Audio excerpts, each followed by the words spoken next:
یہ شراب اور سستی عورتوں پر لٹانے کے لیے نہیں ہے۔ مجھے کہا بیٹی تم یہاں رہو تو بہتر ہے، اور کچھ عرصے کے لیے والدین کے گھر جا رہی ہو تو بھی مجھے اعتراض نہیں ہے۔ میں وطن سے دور تمہاری حفاظت کا ذمہ نہیں لے سکتا۔ مجھے اپنا موجودہ معاہدہ پورا کرنے میں 1 سال لگ جائے گا۔ سال بعد جب میں واپس آؤں گا تو حالات سنبھال لوں گا۔ میں تمہارا خرچہ باقاعدگی سے بھجواتا رہوں گا۔ میں نے اپنی ساس کو تنہا چھوڑنا مناسب نہ سمجھا۔ میکہ دور نہ تھا، لہٰذا میں نے اپنے گھر رہنے کو ترجیح دی۔ صابر والد کی موجودگی میں سامان اٹھا کر کہیں چلا گیا۔ اس بات کا بھی ملال تھا، وہ جیسا بھی تھا اس کا ہم کو سہارا کافی تھا۔ ہم ساس بہو اکیلی ہو گئیں، تاہم انکل نے جانے سے پہلے اپنے پرانے ملازم کو تاکید کر دی کہ ان کے لوٹ آنے تک وہ کہیں نہ جائے گا اور ہمارے گھر ہی قیام پذیر رہے گا۔ اب ہم ساس بہو امانت چچا کے آسرے پر رہنے لگیں۔ صابر واپس نہ آیا، البتہ وہ باہر ہی امانت چچا سے ملتا اور ہمارا حال احوال دریافت کر لیا کرتا تھا۔ ایک دن امانت چچا نے بتایا کہ اس نے ایک متوسط علاقے میں 2 کمروں کا مکان کرائے پر لیا ہے، لیکن مالی طور پر پریشان ہے۔ گھر کا کرایہ دینا پڑتا ہے اور اپنے خرچے کے لیے بھی اس کے پاس پیسے نہیں ہوتے۔ کچھ دوستوں نے اس کی مالی مدد کی اور قرض دیا۔ اب وہ تنگ کرتے ہیں، قرضہ دے کر بلیک میل کرتے ہیں۔ آپ لوگوں نے صابر بیٹے کو ایسے ہی زمانے کے رحم و کرم پر چھوڑ دیا ہے، وہ اور برباد ہو جائیں گے۔ امانت چچا کی بات میرے دل کو لگی۔ اپنی ساس سے کہا کہ آپ اجازت دیں تو میں صابر کے پاس جا کر رہتی ہوں۔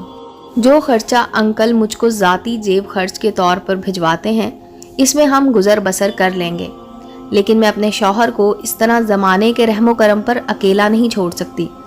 ساس بھی یہی چاہتی تھی کہ بیٹے کو اتنی سخت سزا نہ ملے، خود شکایت کر چکی تھی۔ اس وجہ سے صابر ماں سے بہت ناراض تھا۔ انہوں نے کہا بیٹی تم اس کے پاس ضرور جا کے رہو، جو مجھ سے ہو سکا میں روپے تمہارے ہاتھ میں دوں گی، تم کو خرچ کی تنگی نہ ہوگی۔ اگر صابر کو دیے وہ پھر سے پرانی روش پر آ جائے گا اور مجھ سے رقم کا مطالبہ کرنا شروع کر دے گا۔ اپنے والد اور ساس دونوں کی رضامندی سے میں نے امانت چاچا کے ذریعے کہلوا دیا کہ صابر میں تمہارے پاس آنا چاہتی ہوں۔ اس کو بھی تکلیف تھی، لہٰذا چاچا سے کہا میری بیوی کو لے آؤ۔ اس طرح میں صابر کے پاس اس کے کرائے کے مکان میں آ گئی۔ چند دن میں اندازہ ہو گیا کہ صابر وہ نہیں رہا، بلکہ بد سے بدتر ہو چکا ہے۔ یہ گنڈے جن کے ہاتھوں کھلونا بنا ہوا تھا اس سے غلیظ کام کرواتے ہیں۔ میں نے سمجھانے کی کوشش کی مگر صابر تو بربادی کی راہ پر پوری طرح چل پڑا تھا۔ جب میں نے دیکھا کہ میری عزت اور عصمت کا محافظ روپے پیسے کے لالچ میں آ کر میری سودے بازی کے منصوبے بنا رہا ہے تو میں غم سے بیمار ہو گئی اور میکے چلی گئی، کیونکہ یہاں والد صاحب کا مضبوط سہارا موجود تھا۔ انہوں نے احوال سن کر کہا کہ اس آدمی سے تم کو چھٹکارا پا لینا چاہیے، کیونکہ اس کے ساتھ زندگی گزارنے میں بہت خطرہ ہے۔ میں آج ہوں کل نہ رہوں اور یہ برائی کے چنگل سے نہ نکلا تو تم کو بیچ دے گا۔ عبادت گزار ہو جاؤ، اللہ تعالیٰ ضرور تمہارے لیے کوئی اچھی راہ نکالے گا۔ اب میں پابندی سے نماز پڑھتی اور ہر نماز کے بعد دعا کرتی، تہجد پڑھ کر سجدہ ریز ہوتی کہ اے اللہ مجھے سکون عطا کر اور میرے لیے خوش بختی کا دروازہ کھول دے۔ خدا کی قدرت کے 6 ماہ بعد ہی حالات پلٹنے شروع ہو گئے۔ ہمارے تایا سعودی عربیہ میں اچھے عہدے پر فائز تھے، وہ ہم سے ملنے آئے۔ میرے حالات جانے انہیں بہت دکھ ہوا، میں ان کو بیٹیوں جیسی پیاری تھی۔ انہوں نے کہا کہ میں سعودی عربیہ میں ربیہ کو اسکول میں ٹیچر لگوا دیتا ہوں، وہاں اس کے دل کو سکون بھی آ جائے گا اور حالات میں بھی بہتری ہوگی۔ میں اسے عمرہ کراؤں گا اور حرمین شریف لے کر جاؤں گا جہاں دعائیں قبول ہوتی ہیں۔ میں تایا کے ہمراہ جدہ آ گئی۔ میں نے وہاں عمرہ کیا، پھر حج کیا اور کئی بار روزہ مبارک کی زیارت حاصل کی۔ میری دلی آرزو تھی کہ میں اس مقدس سرزمین پر رہائش پذیر رہوں، جس کے لیے میں روزانہ 5 وقت دعائیں کیا کرتی تھی۔ اللہ تعالیٰ نے میری یہ دعا بھی قبول فرمائی۔ تایا کے ایک دوست عرصہ سے یہاں کاروبار کر رہے تھے، وہ ایک بڑے تاجر تھے۔ انہوں نے اپنے بیٹے کے لیے میرا رشتہ مانگ لیا اور یوں میرا عقیر ثانی مکہ شریف میں ہوا۔ اب میں زیادہ تر نمازیں حرمین شریف میں ادا کرنے کی کوشش کرتی تھی۔ مدینہ منورہ میں بھی اکثر جانا نصیب ہوتا تھا۔ میں مالک حقیقی کا شکر ادا کرتی تھی کہ اب اس ارض مقدس کے پاکیزہ ماحول میں تھی۔ 20 برس ہم وہاں رہتے رہے۔ شادی کے بعد میں نے اسکول میں پڑھانا چھوڑ دیا، کیونکہ یہ اسکول جدہ میں تھا اور ہم مکہ مکرمہ میں تھے۔ سوچا بھی نہ تھا کہ کرونا کی وبا کے باعث ہم بھی حالات کی زد میں آ جائیں گے۔ اچانک میرے سسر اور شوہر صاحب نے اپنے کنبے کے ساتھ پاکستان جانے کا ارادہ کیا اور ہم پاکستان واپس آ گئے۔ مدت بعد والدین سے ملاقات ہوئی۔ وہ میرے دیگر بہن بھائیوں کے فرائض سے سبق دوش ہو چکے تھے اور اب پیرانہ سالی کے دور میں تھے۔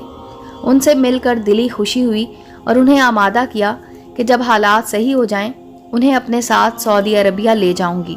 اللہ تعالیٰ کو میری ان کے ساتھ آخری ملاقات منظور تھی، مگر ان کا ساتھ منظور نہ تھا، کیونکہ ان کی زندگی کے دن گنے جا چکے تھے۔ پہلے والد صاحب اس وبائی مرض کی زد میں آئے، پھر والدہ بھی اس میں مبتلا ہو کر بیمار پڑ گئیں۔ ان کو ہسپتال لے گئے، لیکن دونوں جانبر نہ ہو سکے۔ اس طرح میں نے اپنے پیارے والدین کو کھو دیا۔ سوچتی ہوں کہ اتنے برس ان کو نہ ملی، وہ میرے ملنے کا انتظار کرتے رہے، اور جب ملی تو صرف ایک ماں کی رفاقت ملی۔ شاید کہ اللہ تعالیٰ نے ان کو اسی وجہ سے زندہ رکھا تھا کہ ان کی خواہش پوری ہو جائے اور وہ اپنی بیٹی سے مل پائیں۔ اللہ تعالیٰ کے کام اور اس کی مصلحت وہی جانے۔ میں تو اس پر شکر گزار ہوں کہ مجھ کو ان سے ملنے کا آخری موقع مل گیا۔ البتہ دکھ اس بات کا ہے کہ ان کی خدمت کا موقع نہ مل سکا۔ اگر کورونا کی وبا کے باعث ہم وطن کو نہ لوٹتے تو شاید ہی آخری ملاقات بھی رہ جاتی۔ محلے میں سابقہ سسرال کا مکان تھا۔ معلوم ہوا کہ ساس اور سسر دونوں اللہ کو پیارے ہو چکے ہیں۔ صابر نے باپ کا مکان فروخت کر دیا تھا۔ وہ اپنے آبائی ٹھکانے پر آویزاں والد کے نام کی تختی کو نیست و نابود کر کے کہیں چلا گیا تھا۔ اللہ ہر گمراہ انسان کو سیدھے رستے پر لوٹنے کی توفیق عطا فرمائے، اور صابر کو بھی اگر وہ ابھی تک گم کردہ راہ پر ہے تو اللہ تعالیٰ اسے نیک ہدایت دے۔ اکثر دیکھا گیا ہے گھروں کے سربراہ عرصہ دراز تک نوکری کرنے اور بیوی بچوں سے دور رہتے ہیں، ان کی غیر موجودگی میں اولاد سیدھے رستے سے بھٹک جاتی ہے۔ امید ہے دوستو سٹوری اچھی لگی ہوگی۔ چینل کو لائک اور سبسکرائب کریں اور بیل آئیکن کا بٹن دبانا مت بھولیں تاکہ ہر نئے آنے والی سٹوری کا نوٹیفیکیشن آپ کو مل سکے۔ ملتے ہیں اگلی سٹوری کے ساتھ۔